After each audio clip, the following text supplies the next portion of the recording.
Сәлем, менің ютубтағы көрермендерім. Менің арнама қош келдіңіздер. Бүгін сіздерге кешкі асқа дайындаған нан қуырдақ рецептімен бөлісемін.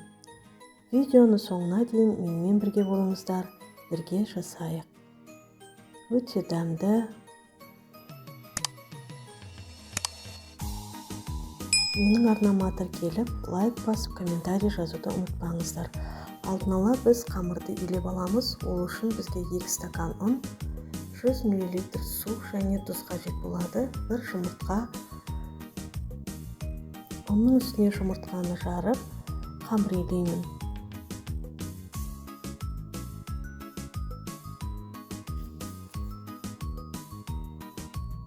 Қамырды кәдімгі етке салатындай етіп илеп аламын.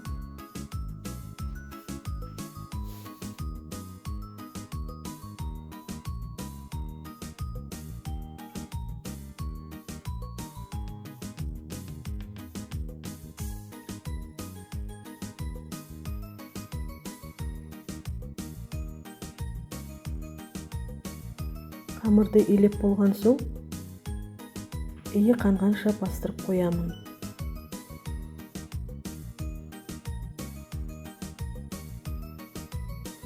Бізге енді қажет картоп, пияз, сәбіз, қырыққабат және ет қажет болады.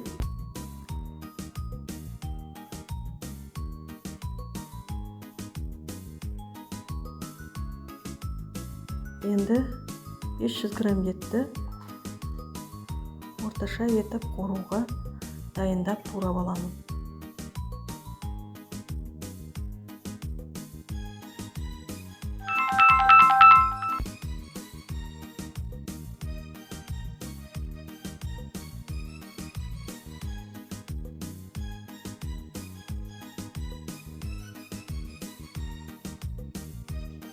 Етті турап алып жатырмын.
Қазанға майды құйып, қыздырып,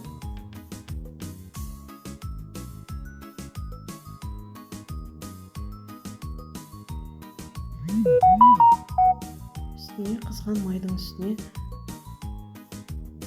3 қайтара жуылған етті саламын.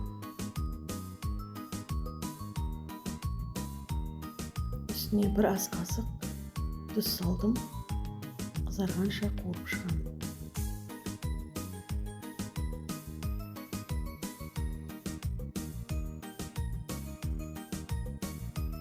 Еттің үстіне, қуырылған еттің үстіне салу үшін пиязды турап аламын.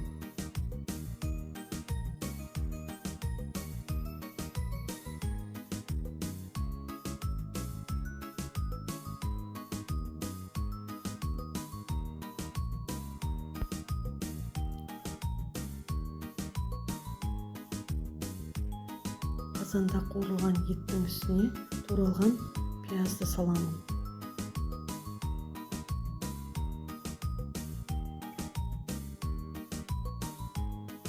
Жақсылап қызарғанша қуырамын.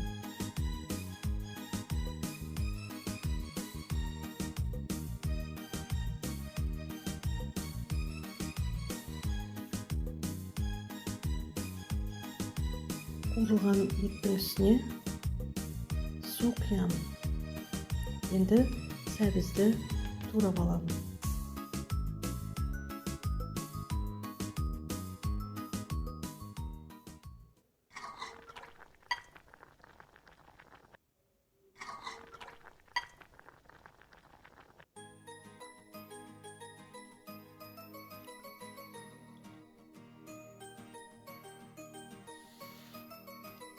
Сәбізді ұзынша етіп, одан кейін төртбұрышты етіп тураймын.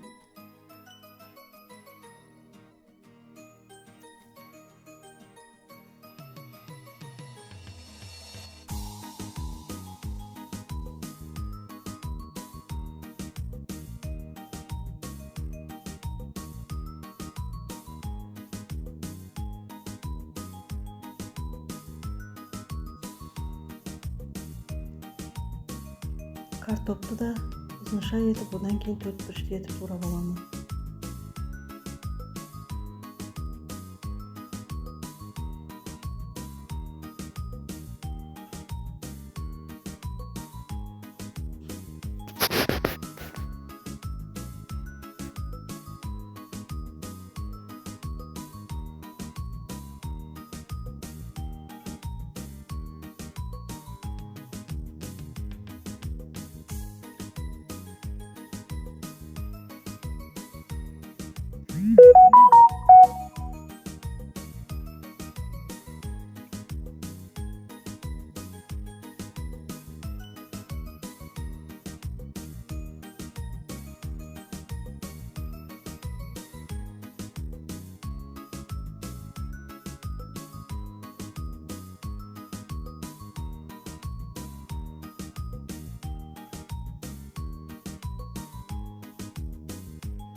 Енді 40 қабатты да дәл солай тураймын.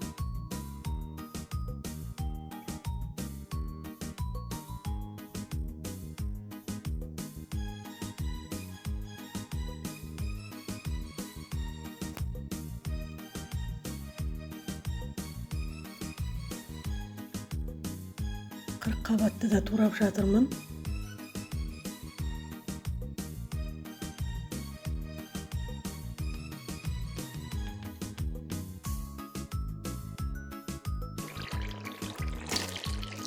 Қуырылған еттің үстіне алдымен сәбізді саламыз.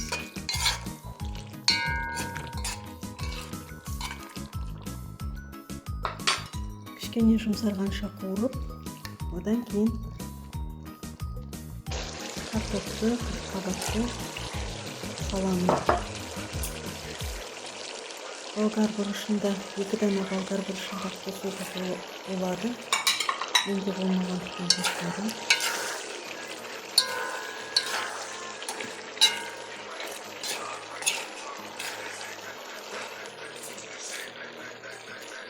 Осылайша барлығын араластырып,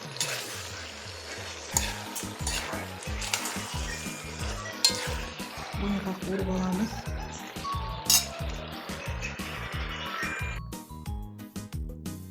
Енді үстіне тұз сеуіп,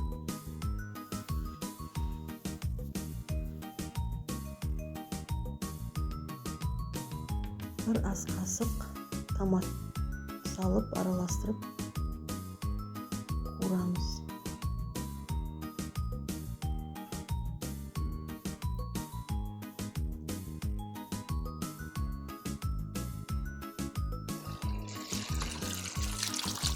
Үстіне суды құямыз.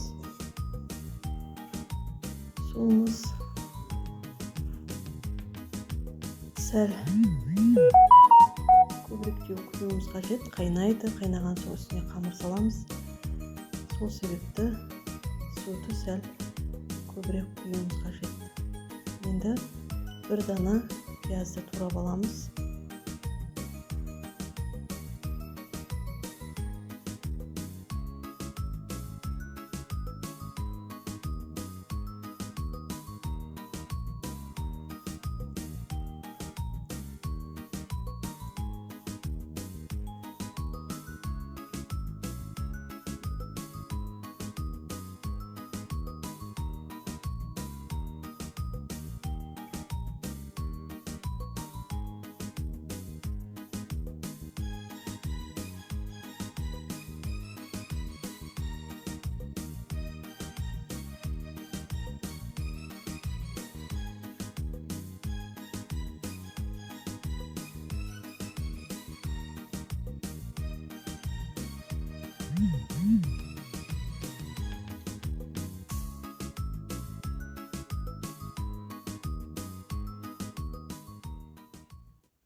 Одан кейін бастырып қойған қамырды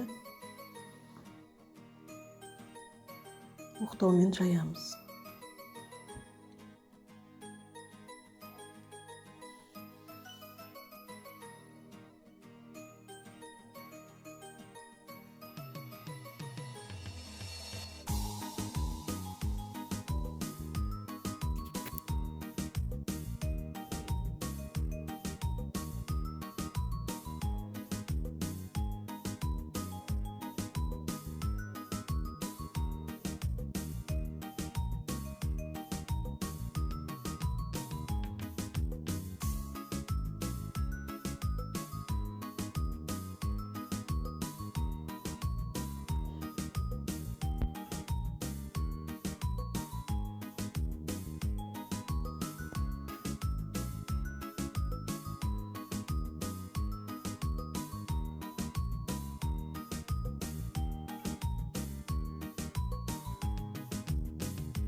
Енді қамырды жайып болдым. Үстіне сұйық майды құйып, туралған пиязымызды ортасына себелеймін.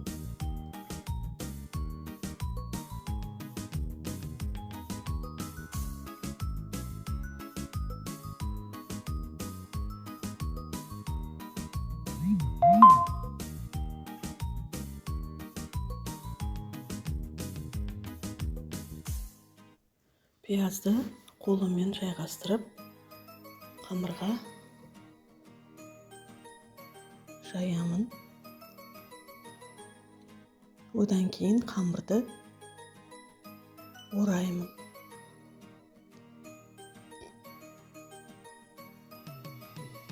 Осылайша қамырды орап алдым. Енді қайнап тұрған қазанға оралған қамырды саламын.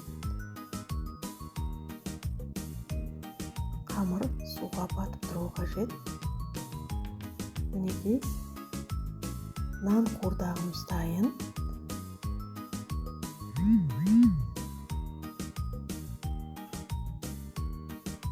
Қамырды алып тәрелкеге орналастырамын. Өте дәмді, керемет. Осылай тәрелкеге орналастырып, ортасына қуырдақты салып ұсынасыздар.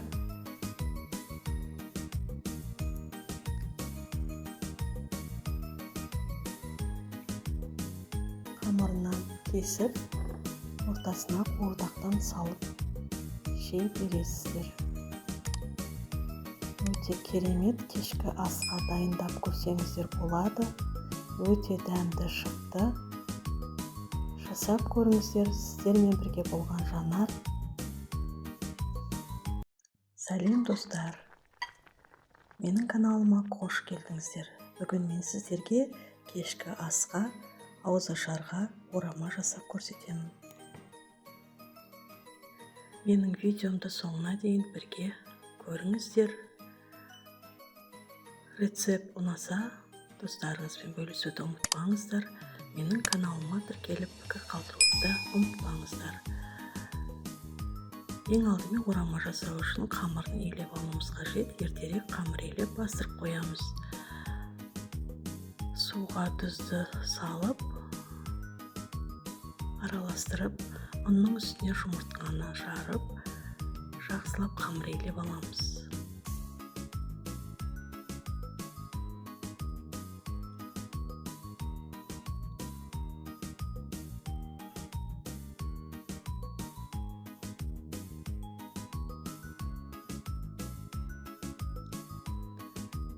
Неке қамырды үйлеп алдым.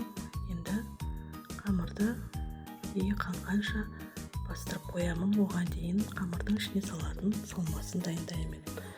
Алдын ала пиязды қабығын аршып дайындап қойдым. Енді жұқалап турап, оны майдалап, төрт-бұрыштай етіп турап жатырмын.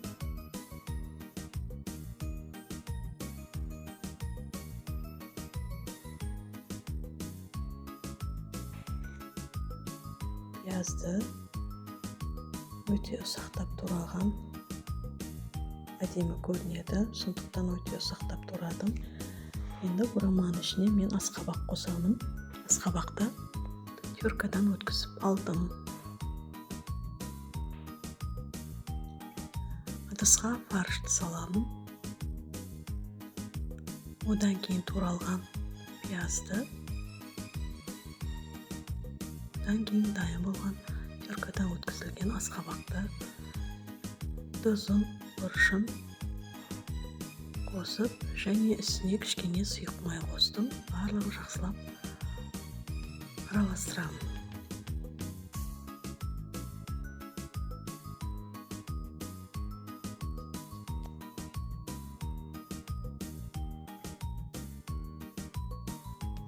Енді қамырымызды екіге бөліп, тағы да кішкене бастырып қоямын. Осы кезде отқа, газға мантоварканы қойып, суды қайнатамын. Енді қамырды жұқа етіп жаямын. Қамырдың жұқа болуы өте әдемі көрінеді және дәмді болады.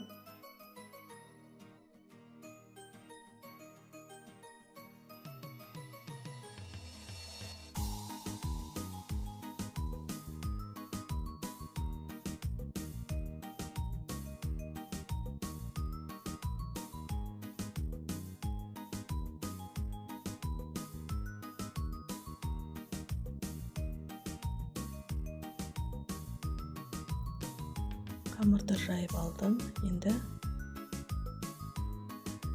ішіне салатын салмасын жайып жатырмын.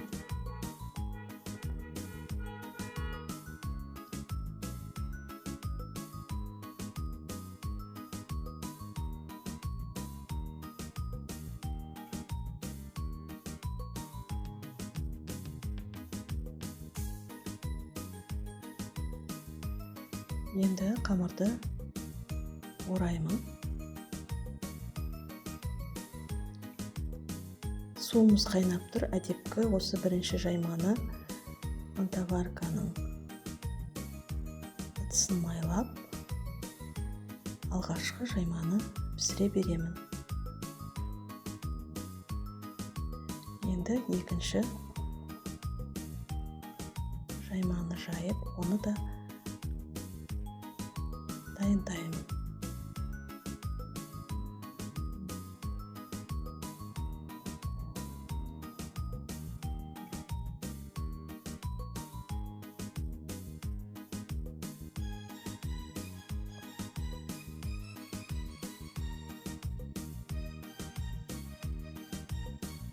Қамырды жайып болып, ішіне салмасын салып, оны да орап,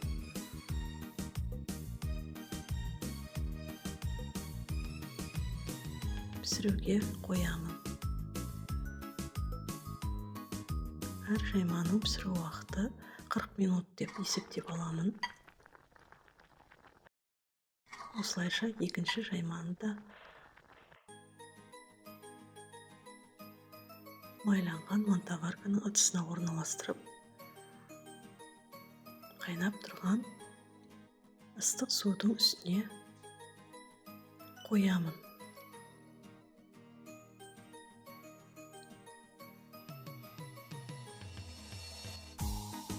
Мінекей, енді орамамыз дәмді болу үшін пиязды жұқа етіп турап аламын.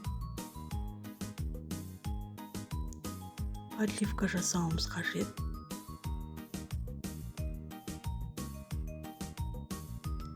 Бір сәбізді теркадан өткіздім.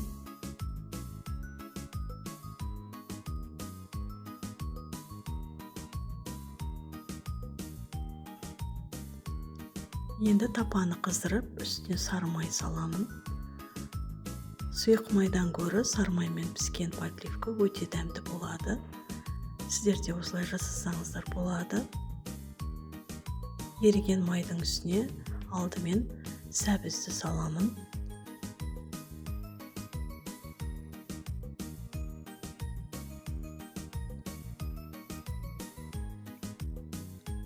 Одан кейін пияздың үстіне кішкене тұз себемін.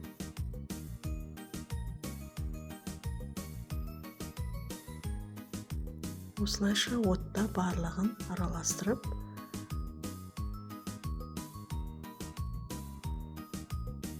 бетін жауып қоямын.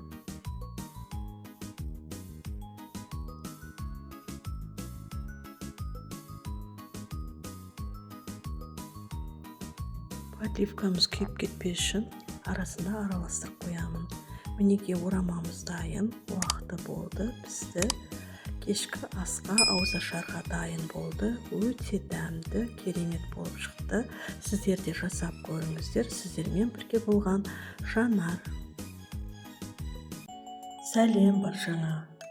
Бүгін мен сіздерге халқымыздың орны бөлек тағамдарының ең бастысы қазақша ет немесе бешбармақ жасап көрсетемін. Сүрленген жылқы етінен және түйенің өркешін қосып ет тағамын дайындаймын. Дәмі тіл үйіретін қазақтың ұлттық тағамы сүрленген еттен жасалады. Менде жылқының еті сүрленген, оны салқын сумен жуып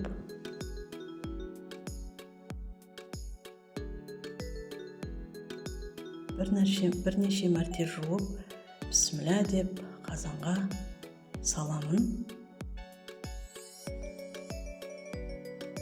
Өзі сүрленген ет болғандықтан тұз қоспаймын. Өзінің тұзы мен дәмімен піседі.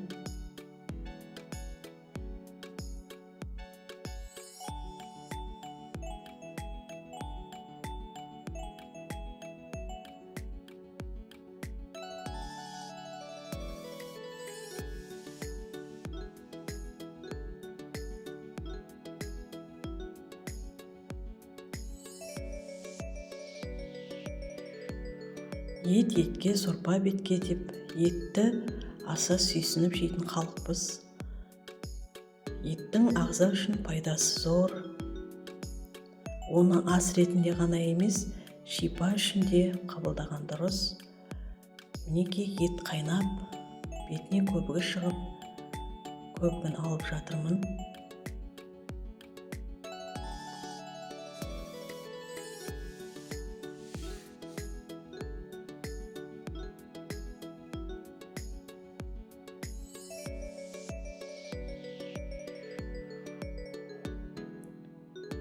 Қатты қайнағаннан кейін тағы да екінші қайтара көбіктері шығады.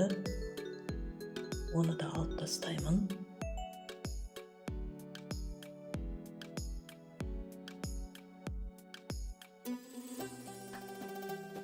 Сүр еттің иісі аңқып, керемет дәмі шығып жатыр. Енді етіміз қазанда қайнаулы, қамырды ертерек илеп бастырып қоямын.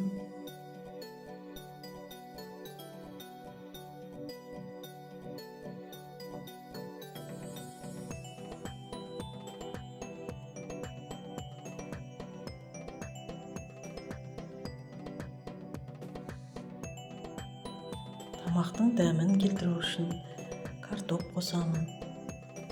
Етіміз пісуге таяу. Картопты салып қазанға тұздыққа жуа турап қоямын.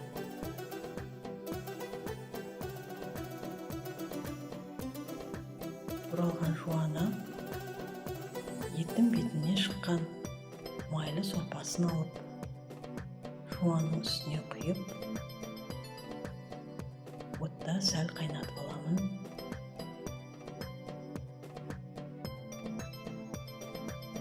Бейге қанған қамырды жақсылап жайып аламын.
Қамырды жайып болдым.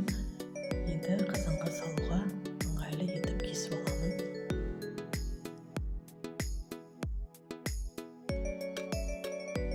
Қазандағы етті шолпының көмегімен сүзіп, қамыр салуға дайындай бастаймын. Картоп та пісті. Енді үстіне жайылған тесілген қамырды салып пісіріп аламын.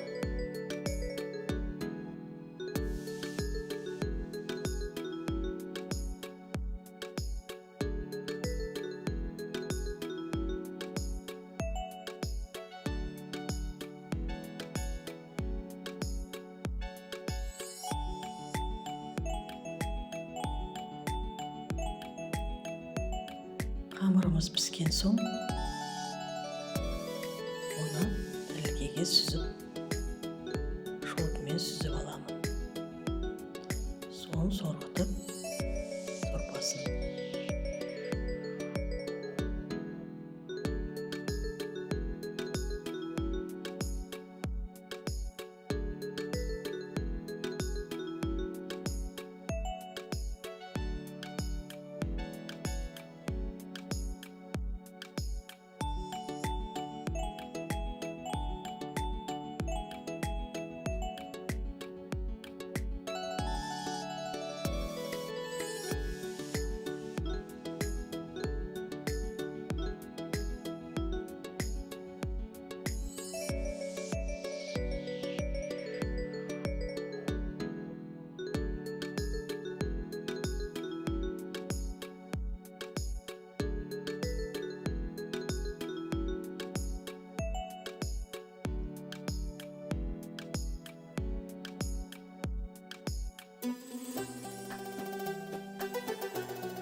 үстіне құйып араластырып